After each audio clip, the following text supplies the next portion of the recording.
this is Amy with Flower Moxie, and I want to show you how to create a simple bridal bouquet. And if you want to learn more, then we have a DIY Academy. It's great for new florists, for DIYers, and you can shop your DIY wedding flowers at flowermoxie.com. Okay, so it is not extremely hard. You don't want to get in your head about it. And the way I'm going to show you is the spiral method. So I have two different types of roses. This looks a lot like a Juliet, but it's called Tip Top. And I believe these are Tibet roses. I have some Silver Queen pittosporum, some really nice blushy ranunculus, and some white lisianthus. First, the most important thing when you're creating a bouquet is have very, very clean stems and have your flowers prepped. So I've already done those. I've trimmed the thorns off of these. I have my greenery ready to go, and I'll like pluck things down as I go, but having it prepped is everything. So a lot of people get intimidated with the spiral method. That means that all the stems are going the same direction and it creates that pretty spiral. The reason why I like to build in this way is it's very easy and there's a lot of stability within that bouquet. And you can adjust things, you can make it roundy moundy, you can make it organic. So it's a very good technique. It's like a very old school technique, and that's how we're going to do it. As a little bit of a muscle mechanic, we are going to tap the shoulder and bring it down. And this, it has nothing to do with really tapping the shoulder. It has to do with like reminding yourself when you're new that your stems are going in the other direction. So you can pick up, so what we're gonna do is we're gonna pick up a stem or two. And with these ranunculus, I make them a little bit higher as I'm building because they're delicate. I don't want them to get smushed. So what we don't wanna do is get really bogged down in the process because we adjust things. So what I'm saying is it's gonna look like, you know, maybe a shit show as you're building it, but as you go, we can fix it in the end, okay? So this will take off the pressure. So let's grab one or two stems first. Let's see. All right, so we've got our little, you know, think of this as like a maypole. And I actually learned this technique. I want to give them credit from Kay's Flower School in Ireland. They are such great teachers, and I love the little tap the shoulder method. So if you think of a maypole and the ribbons going around it, that's what we're doing with the stems. So I'm starting with just a few and tap the shoulder, bring it down. And I'm twisting as I go.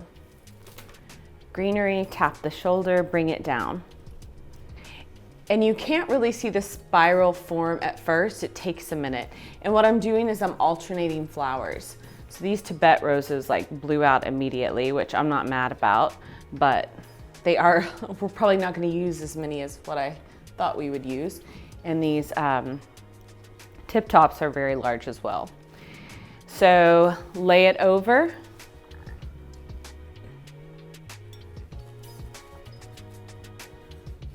Some of these ranunculus might need to be wired. Tap the shoulder, bring it down. And I'm just looking and saying, okay, I've got, you know, some whites going on, I've got some pinks, and I'm just going to alternate.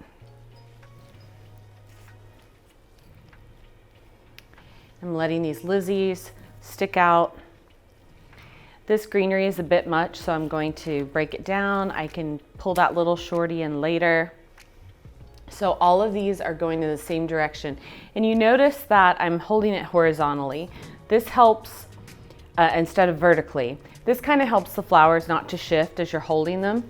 So when you're new at making bouquets, you know, you don't have that like muscle memory with your hands, it feels awkward. This is a really nice way to build.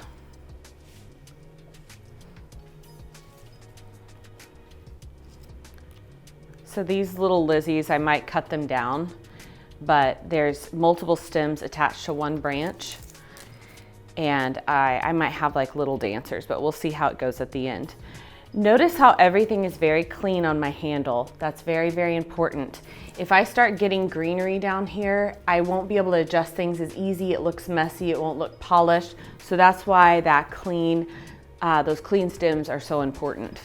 Tap the shoulder, bring it down. And we're just twisting as we go.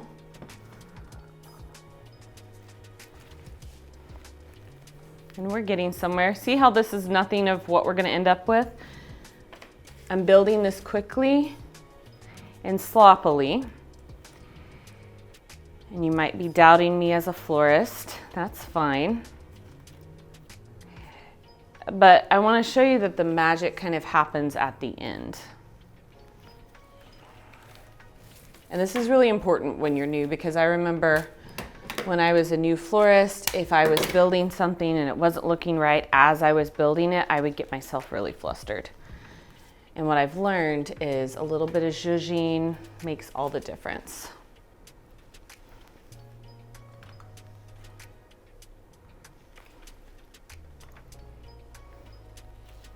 So see how this has a really nice spiral? It's going to be very stable, very easy to adjust. It's better than just putting all the stems in different directions and giving yourself like a rat's nest down there. And another reason why we want that nice spiral is it protects the stems from breaking. I used to build my stems like on an x-axis, and I still do sometimes, but the stems were all going different directions. Well, when you start tightening it down, you start putting that ribbon on, it's going to break your stems. And when the stems are all going the same direction, it keeps them safe. And then you can just adjust, pull stuff out, push it down very, very easily.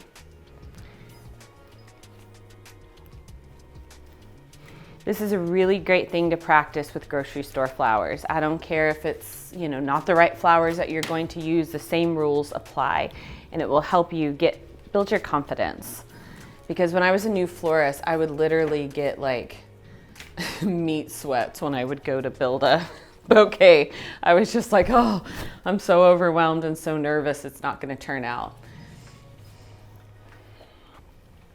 So this is looking very nice and organic. And we're getting, we've got a good handful of stems in here.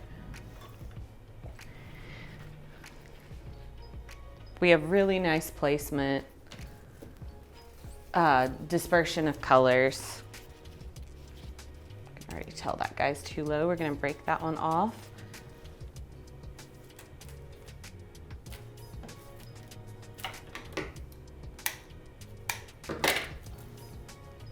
And I love this Silver Queen pittosporum. It's just very light. It's really nice when you don't want heavy, heavy greenery. So these ranunculus, I should have wired these before. If you get ranunculus, often you will have to wire them because they're always top heavy, kind of like Dolly Parton, and the stems can't support how big the heads are.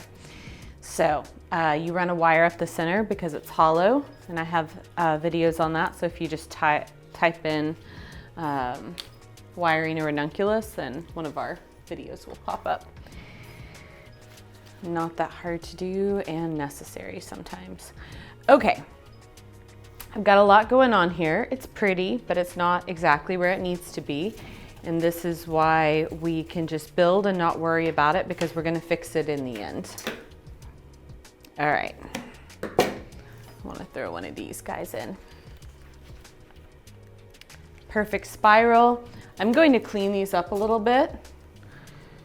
So I'm going to use these for another tutorial. I'm not going to cut them super short, but if I was handing this off to a bride, I typically cut them really short right before I hand them off, because I want her to be able to move with it really easily, and I don't want stems in the way. And bouquets look the best when you tip them forward. Okay, now notice how I have a lower and a higher portion of this bouquet. That is intentional. I don't want to build it 360, and I have a very specific reason for that, is because brides need to lay their bouquets down. You think that they'll go find a vase of water, but there's a lot going on that day. And when I would build my bouquets in a 360, by the time she took her pictures and it was a ceremony, she had like bruised each side of the bouquet because she would lay it down on a different side each time. And so I learned really quickly, I kind of like to have a front and a back.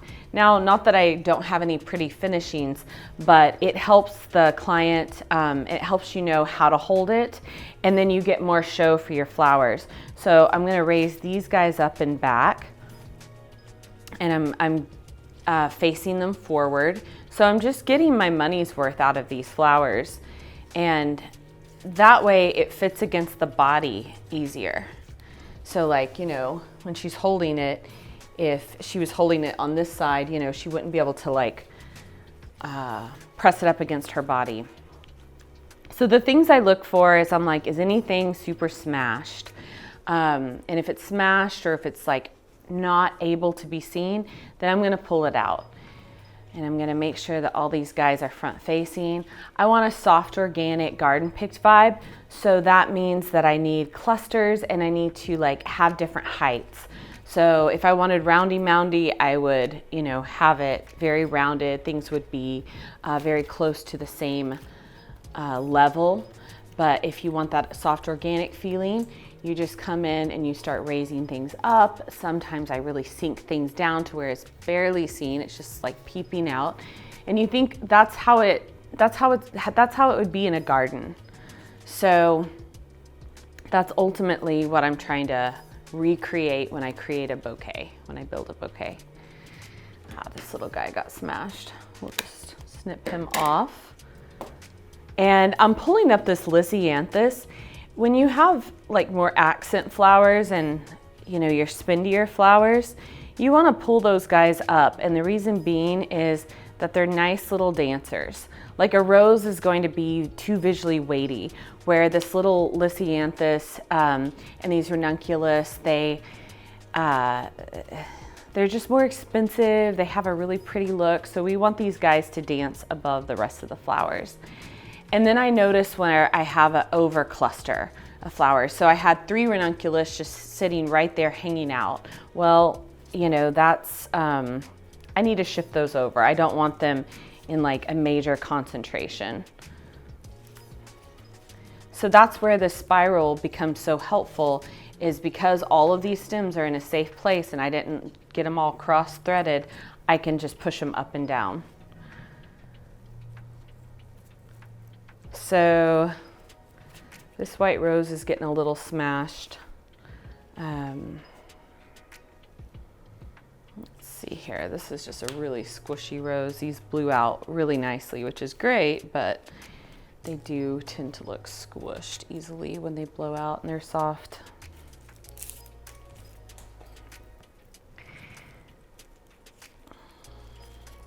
I like to put some greenery down at the base as like a collar.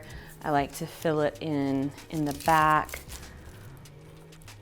just for that finishing, so you don't really see the stems looking through it. So it's like little bits of finishing work that you can do. So it's still pretty in the back. We just don't need those big blooms.